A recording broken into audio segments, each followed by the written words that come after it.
Hello, everyone. Welcome back to the channel. I'm Cal. I'm X. We have got a lot to get into and not enough time to spare, so let's just go ahead and start it up. XDefiant has finally got an official release date, officially launching on May 21st to PlayStation 5, Xbox Series X and X, and PC. I feel like the playtest was met with relatively good reception.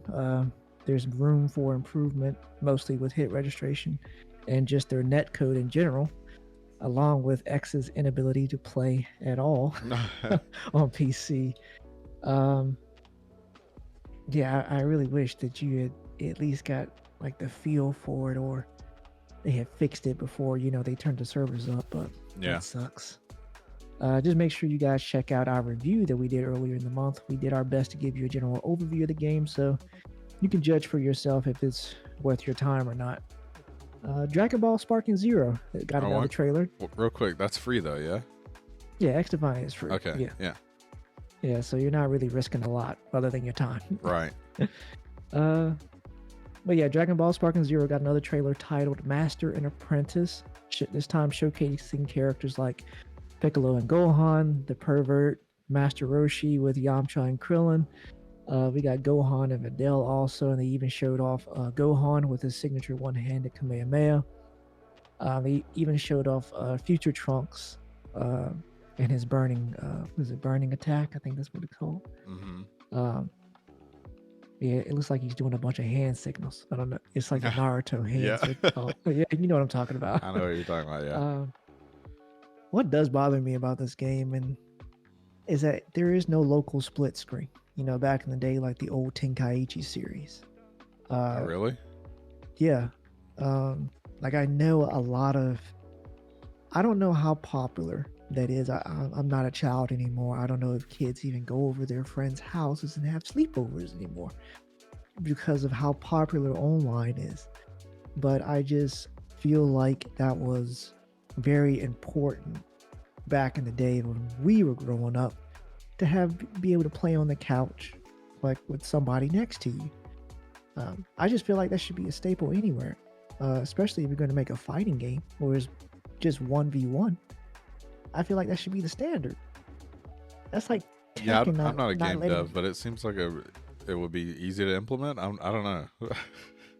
Yeah, I'm just saying, like, it's like Tekken not allowing somebody to pick up the second controller and play against you in the same house. Right. You have a friend Like, over Yeah, exactly. I just don't understand that. But the game is getting bought day one for me, regardless. Oh yeah, I'm sure it'll be good. Yeah. We learned a little bit more about Terminator Survivors this week. Nacon says it's both a cooperative and single-player offline game built in Unreal Engine 5. They are delivering a first-person shooter featuring a story-rich and immersive campaign true to Terminator lore. They said throughout the course of the game, you'll be hunted by a T-800 while having to deal with other humans and machines, and also you'll have a base of operations that can be upgraded and improved over time. I'm not that big of a Terminator fan, but I'm all in for 4-player co-op games, obviously, at this point. Yeah, Nakon's games have been kind of like hit or miss, but I feel like the ones that are a lot of their single player, like big IP related games have been good because they stick to the world looks like the movie or whatever the source material's from. Oh, okay. So they're very they're loyal to it. Basically. Yeah, like RoboCop. I mean, I played some of that. That was fun, and you definitely you feel like RoboCop. There is no, oh no, let me heal up here, or how many shots am I going to take? No, everyone falls before you. You are a metal man. That game was great. I didn't play it through all the way. I haven't finished that, but I played some of it. That was really fun. Did you get that on what was that? What platform was that on? I got on PC. Oh, okay. And I heard similar about their single player Terminator game. I forget what it's called, but apparently they did a good job of, like, I guess, making the Terminators intimidating. Like true to the movie. Like you see this, you run. Like you have an actual fear for that. Right, because I think of during a good portion of the beginning of the game, like you spend most of your time trying to avoid them until you get weaponry that can even hurt them. Because at first you don't, you just got, Jesus. you can't even do any damage to them. Oh man. Well, now I'm even more excited. Right. I'm curious how that's gonna like transfer into this survival Yeah, world. exactly. And I also like the fact that you can go through the story with your friends. I love games like that. If you're able to get people on a good schedule, so you can go through the story at a good pace. That's true, yeah. But yeah, I'm interested in seeing gameplay of that when it comes out. Microsoft, they've seemingly teased the next iteration in the COD series alongside their showcase event. Fans are speculating that it could be Black Ops 5 instead of Gulf War, judging by the amount of pixels seen above the black bars. If you go on Twitter, now known as X, people literally got screenshots like trying to like dissect. Oh, this could be this could be like a V instead of, Gulf War. Like, I'm like, bro, no. just wait. I would laugh if people at Microsoft were like, "Oh no, they figured it out." Right. Jesus, like we all know it's Call of Duty. Like that. I mean, we know it's coming. All the leaks and everything involved around it. We know it's coming. Regardless, all will be revealed June 9th at 10 a.m. Pacific time. So be sure to tune in for that so you don't miss it. I haven't been excited for a COD in a long time, but every time I do get like a twinge of hope that maybe this time this one will be fun enough for me to hop back in and spend a lot more time in, because COD basically took up most of my time as a kid, especially teenage years. COD 4, Black Ops, Modern Warfare 2 and 3, that's easily over 1,000 hours of my life taken. And I think I'm still holding out hope that they'll go back to that original formula that worked so well. But I know it's a lie.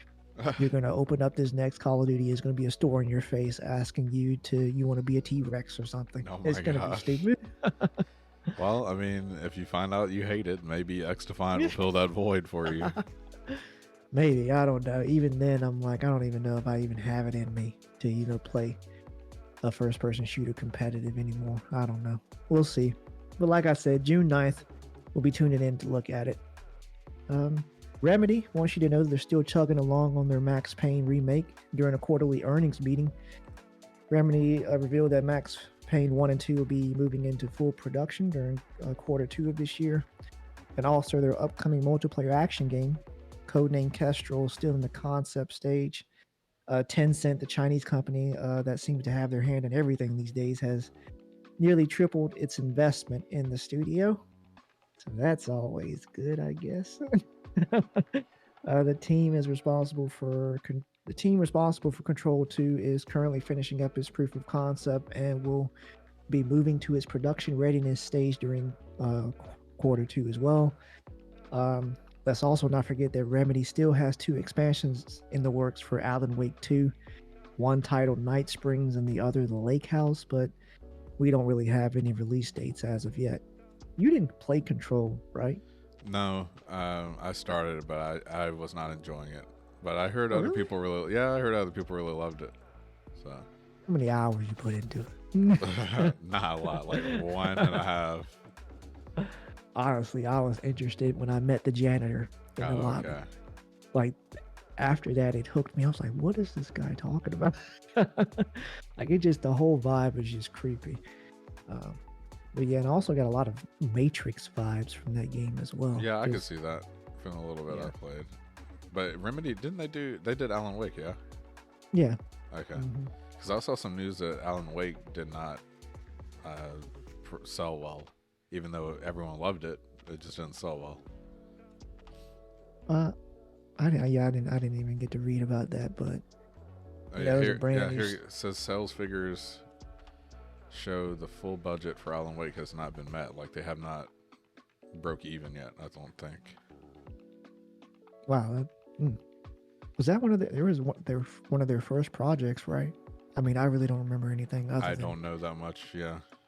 I just know they have like a cult following. They're kind of making their own like universe where all their games are connected. Yeah, Yeah, yeah, I think that's neat. That's really cool. yeah. And I also think Alan Wake 2 actually kind of pushed them into the mainstream, so they're not kind of like this niche type developer anymore. Because I was gonna Alan say the Wake same 2, about Control. yeah, I feel like same, that had a really exactly. big pull for everyone. But yeah, I'm actually really excited for these Max Payne remakes because I really didn't get to enjoy Max Payne growing up. Very restrictive household. There's no such thing as playing anything like that in the house when I was a kid. So now I get to relive these games, hopefully in 60 FPS with updated graphics. So I'm really excited about that. For those of you who still enjoyed the Assassin's Creed series, in spite of its identity crisis at this point, uh, You are not uh, kidding. we were given some early details on Ubisoft's next iteration in the series. It's called Assassin's Creed, codename Hexe. The game is rumored to be set in 16th century Germany due to a teaser trailer that they revealed 2 years ago during Ubisoft's Forward event. They showcased the insignia surrounded by a ring of German dialect that translates to "We work in the dark to serve the light." Classic Assassin's Creed mantra. Also, Hex in German means witch, so people are speculating it'll most likely be between 1561 and 1670, which was during the highest concentration of witch hunts in Europe. But my thing is, can a game still be considered Assassin's Creed if they're going to go the magic route? For me, Assassin's Creed means boots on the ground, stealth heavy, hidden blade,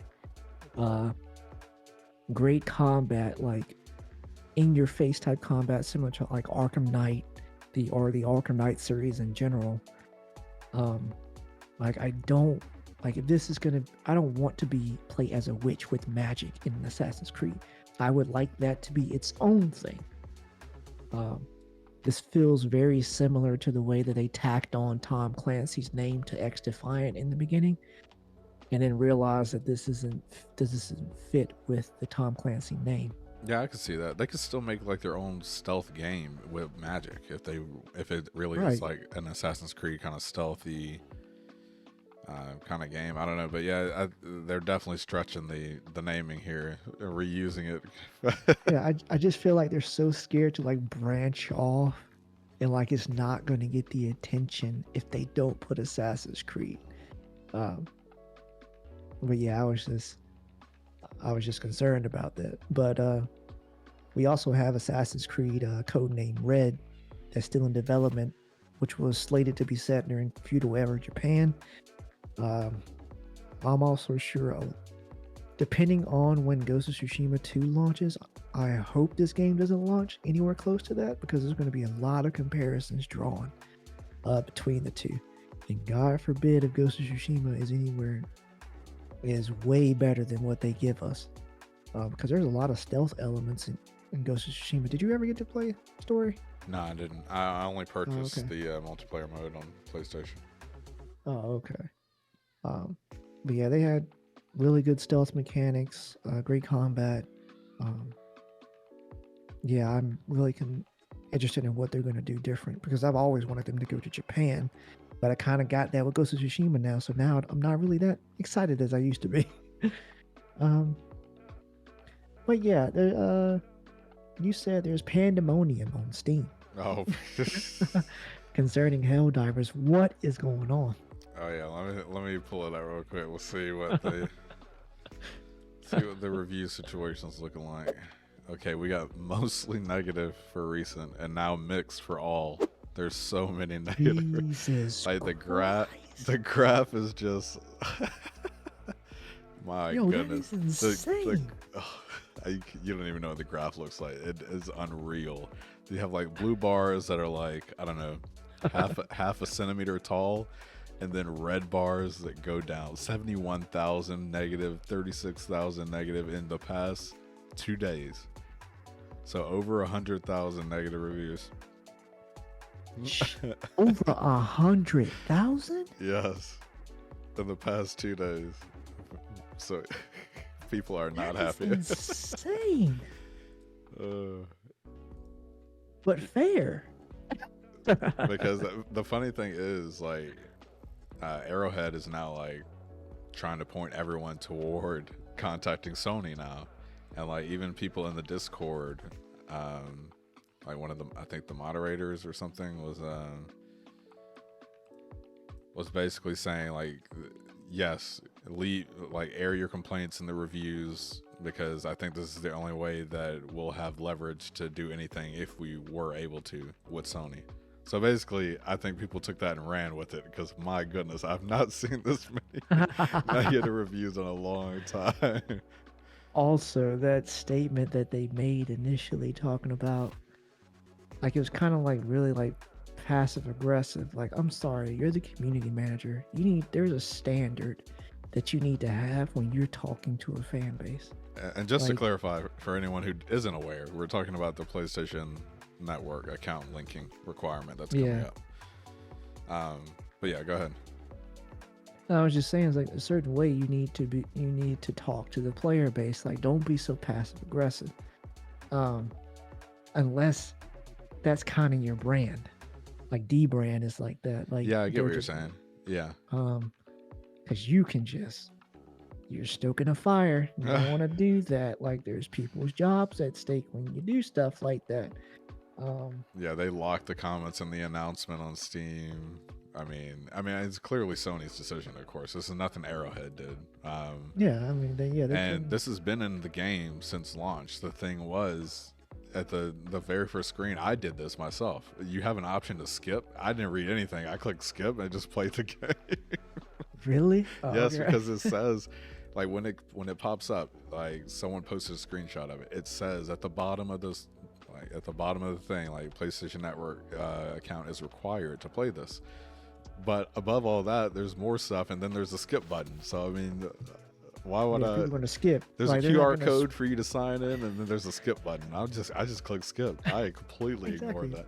And the People thing just is, gonna jump right into your game, right? So then, and here's the thing, it's not like it takes a lot of work. Yes, you will lock out some players as well, because not everyone can make a PlayStation account due to regional restrictions or something like that. But it's not just that. It's obviously the reason they give is safety, which is nonsense. Yeah, I don't. Because they're talking about bans. You can already do that. You can already ban people on Steam. It already works. Yeah, like exactly. The game has been functioning well and succeeding for how long now? And now they're like, oh, well, we need this. Like, oh, no, you don't need it. You want it. And you want this. You want it so that you can be like, I don't know, maybe it's a shareholder thing where you're like, hey, look at how many new accounts we have this month. Or if it's like let's get some player analytics or something. I'm not really sure. But the safety thing is the dumbest excuse I've ever heard. I'm thinking it's because Ghost of Tsushima is launching on PC soon, and they got that PlayStation overlay that's kind of like running in tandem with that. Yeah, that's one thing to offer the overlay, but to require. Yeah, to require that safety just sounds like nonsense to me. Exactly. Like I feel like I've seen that excuse so many times. I'm like, what are y'all talking about? Like, yeah. It sucks that Arrowhead has to pay the price for that, because it's not their decision, but man. That's true. It seems like they're mostly understanding though at this point. They see that it's like, it's not them that's the problem. They know that. Yeah. And people are just voicing their opinions through the reviews on Steam.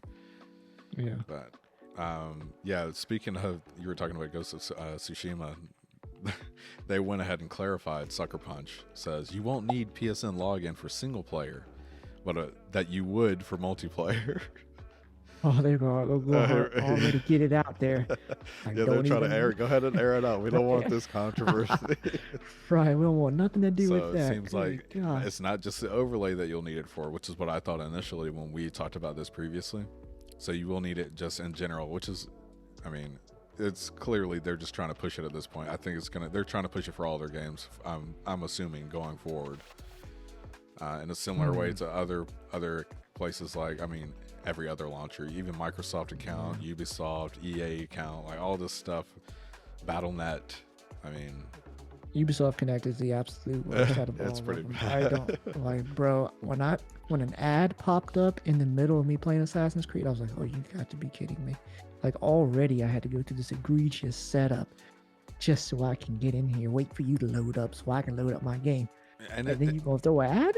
right, it's one more. It's just one more point of failure in like you Right. just trying to play the game.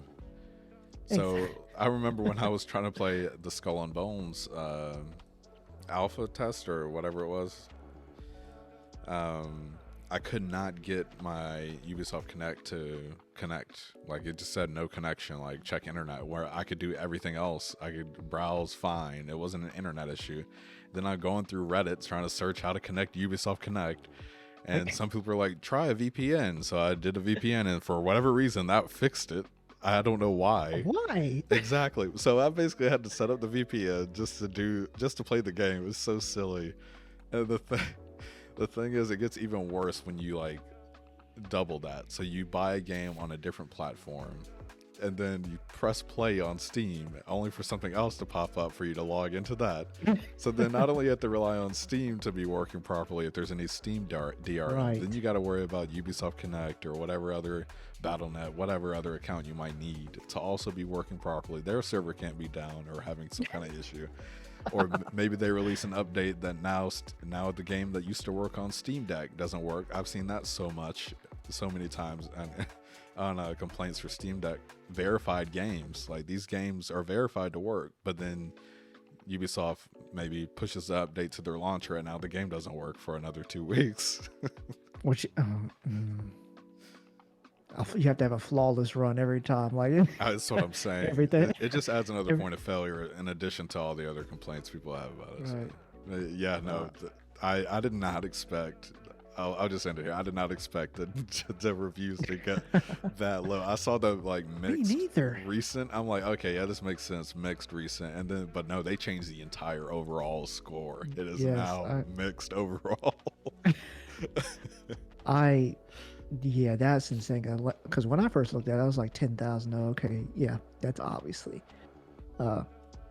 grievance. Yeah, I can understand, but Jesus, that's and it's understandable because people are saying they can't play with their friends in different countries now because those countries don't have PlayStation doesn't allow PSN in those countries. And the fact that I could just skip it, like honestly, it was right. I did not even think about it. I clicked skip. I didn't read anything, which is, I mean, sure, my fault, whatever. But the point is, they let you play it so long without one, and then they come back and say that you have, like, this is something they need to do. It clearly is not something they need to do. The game works fine. Well, with a few bugs it has, it still works fine. You don't need this to moderate. I don't get it. But yeah, we'll see what happens. It's interesting that some of the community, I guess the mods on Discord, or I don't know if they work for Arrowhead or what, but it's interesting how they are basically just saying, yes, please go ahead and do this so that we can have some leverage in negotiations with Sony. Jesus. I wonder if they just got sprung on them too, or if they knew from the get-go. I'm sure they knew from the get-go. I don't know what the issue was with getting it to work initially. Like on launch, because it's been so long. So what took them so long to fix this issue for the login to work? Exactly. Well, yeah, we'll see how this plays out in the next couple weeks. I did see on Twitter somebody had tried to use a VPN to try and play Instantly Banned. Oh, really? So, yes. Do not do that if you're out there thinking that you could change the country you're in and still try to sign into the PlayStation account. That breaks terms of service for PlayStation. Yeah. Okay. Yeah. That makes sense. Banned, and then your account is gone. Whatever, how many hours you just spent in Helldivers is gone. Yeah, that's rough. That's really rough. So yeah, just a warning. Don't risk it. But what have you been playing? What have I been playing? Yeah. I actually went back and played some Deep Rock Galactic, and really? Yeah. They got any updates on there? I thought they had one that was coming. They had a lot of updates. I mean, there's new bugs, there's new missions, there's a lot of new gear. So I don't even think you played when they added the third primary and secondary, did you? I did not. Oh yeah, this is gonna download it. I need to go back and see. Absolutely. But other than that, I've been playing an indie game called Slice and Dice. What is that? Another roguelike. No. This one's like a turn-based strategy dice game where you can manipulate dice, but it has a lot more RPG elements than a lot of the other games like that I've played. So you can gather items and like upgrade your characters, and that'll change like each face of your die. Oh, okay. Basically, you have, let me see here, I forget how many it is, 4 or 5 characters you run with, and each one has their own set of dice, or a die. Each side does a different thing. You roll, and basically you take turns. It has some pretty broken combinations I love, and also some really interesting modes that you unlock as you play. Like one of the modes lets you copy code, like lines of code, and paste it in to edit your gameplay, and then another one lets you instantly load in a save file from something else, like a previous game, or you can just like load a save file that someone else played in the middle of the game. Basically, like it'll load up the characters from the save file. It's a crazy modes in here. Yeah. That's very unique. I've played on just the very basic ones, and I'm still having a blast. What was I gonna say? Well, you've been playing. I did play Outlast with Chef. Oh yeah, you told me yeah, you know, usually if you play, the more friends you have, the less the fear factor goes down a little bit because you have friends in there. That's true. I agree. Yeah. Fear factor does not move at all. Oh no. Just as equally scared, bro. I'm telling you, I am just as equally scared in this game with my teammate. And like, they have the, like, if you're using in-game voice chat, like all the trial that we were in takes place in like a big warehouse, and then they kind of have it set up like set pieces that you walk through. And while you're talking, it kind of sounds like you're in a warehouse, like your voice echoes a little bit. Okay, I get what you're saying. Yeah. And if you get too far apart, like you switch to like a radio, like it switches to like, oh, you're talking over a walkie-talkie. Right. But man, when you are being haunted, like your character's heart starts beating fast, they start breathing heavy, I'm breathing heavy. And you know, only thing you can do is hide, or you can like throw a brick at them to like stun them so you can run. I do like the fact that you can like hide, like if you're in darkness, you really cannot be seen. I do like that. Okay, yeah, that's good. But then again, you cannot see in the darkness at all unless you have night vision, and your night vision has a battery attached, and you have to keep it charged. It's stressful. Like I feel like I'm doing cardio after doing it twice. You know how much of a baby I am with scary games. That's why it would be fun. I told Jeff I'd have to play with the sound off. He's like, you can't do that. You got to hear them coming. I'm like, I don't want to hear them coming. That's the whole point. I don't want to hear my heartbeat in the game and in real life. No, turn it down. Wrong. I'll go off visual cues only. It's really done well. The mechanics and the way they orchestrated and made it multiplayer. They're really a talented team behind that. Also, I just bought Sons of the Forest. I think you like that a little bit more. It's not that scary. It's just I've seen some gameplay of that. It's not as bad. You're right. I might just buy it for you, honestly, because it's only like $30. Oh yeah, and I've been playing Stellar Blade. I forgot. Oh yeah, I did hear about. Well, do you have your notes for a review later on? Maybe we can get that out sometime this week. Yeah, we can get out this week. That's fine. All right. Well, you got any more final thoughts? Nope. That was pretty much it. All right. Thank you guys for tuning in. Make sure you never use a VPN to try to connect your account to PlayStation. You don't want to lose all them hours on Helldivers. Also, make sure to like, subscribe, and hit that bell so you never miss an episode. Let us know in the comments below which character you're looking forward to using in Sparking Zero. or which direction you like Ubisoft to take an Assassin's Creed series in the future. Honestly, I don't know what they can do at this point. We've had Vikings, we've had pirates. What more can they do? Just keep making these cool themed games and just take out the Assassin's Creed name. Right. That's what they can do. We don't need Assassin's Creed all the time, every year. I don't know what their schedule is for Assassin's Creed, but yeah, we don't need Assassin's Creed all the time. I understand that's the moneymaker for them, but come on. And go out on a limb a little bit. But yeah, we'll catch you guys next time. See you next. See ya.